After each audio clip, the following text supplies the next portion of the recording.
Rapidement, non, rapidement. Vous allez me laisser pas. Oh, allez-y. Voilà, allez-y. Non, allez-y. Vous savez, moi j'ai été pendant 15 ans directeur de centre de formation islamique. Je ne suis pas autodidacte en la matière. J'ai été 5 ans membre du bureau exécutif du Haut Conseil islamique du Mali. J'ai été pendant 5 ans directeur des émissions et des émissions sur des radios et des télés islamiques, notamment Dambé, Islamique et Nieta.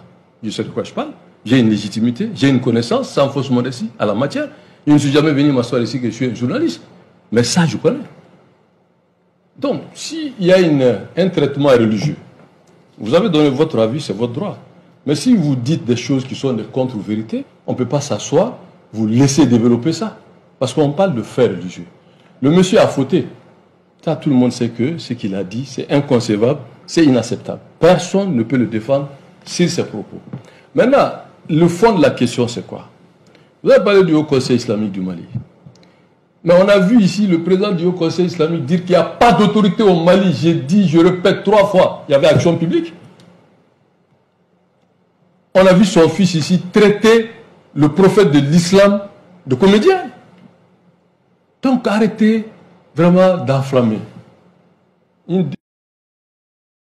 Mais j'observe, je vois les choses. Ce qui est condamnable, tout le monde a condamné. Même l'intéressé est sorti pour reconnaître que ce qu'il a dit est inacceptable. Maintenant, la justice fait son travail. Je ne me mêle pas de ça. Mais il ne faut pas qu'il y ait 2 poids, 2 mesures. Il ne faut pas que vous venez vous asseoir parler des choses que vous ne connaissez pas. Parce que parler de la prêche, il y a des règles, il y a des principes, il y a des dogmes et il y a des écoles. Le monsieur a reconnu que la manière de dire, ce n'était pas approprié et il a manqué de tact. Et la manière qu'il a dit, il a même insulté. Ça, tout le monde est d'accord. On ne le défend pas sur ça. Maintenant, encadrer les prêches. Mais ce n'est pas les prêches seulement qu'on doit encadrer. On doit tout encadrer ici. On laisse les vidéomans insulter les gens, vociférer sur les gens. Moi, j'ai toujours dit qu'il faut un statut pour les religieux. Ça va régler le problème. Il faut un statut. Qui est chef religieux, qui doit prêcher. Alors, l'État même doit considérer la religion comme un facteur de paix, de vivre ensemble, de cohésion.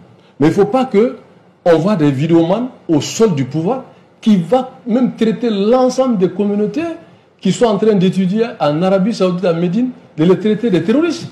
Au vu aussi de tout le monde, il n'y a pas eu action publique. Alors, mais donc, nous pensons aujourd'hui qu'on fait violence sur nous-mêmes pour ne pas exacerber certaines questions. Parce que je sais de quoi je parle. C'est pour ça que moi, je n'ai jamais voulu sortir faire une vidéo sur la question parce que la religion, elle est très sensible. L'État est laïque. C'est cette laïcité-là. Ce n'est pas culturel chez nous. C'est laïcité jacobin. C'est laïcité-là, c'est laïcité jacobin.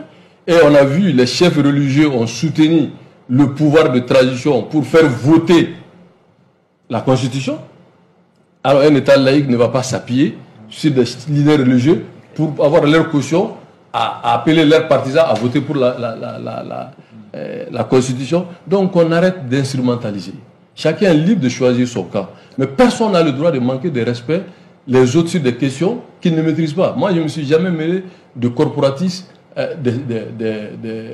des journalistes. Oui. Maintenant, la religion, je ne suis pas un ignorant. Je ne suis pas un analphabète et je ne suis pas aussi un autodidacte à la matière. Il faut que vous arrêtez de venir vous asseoir, manquer de respect aux religions des gens.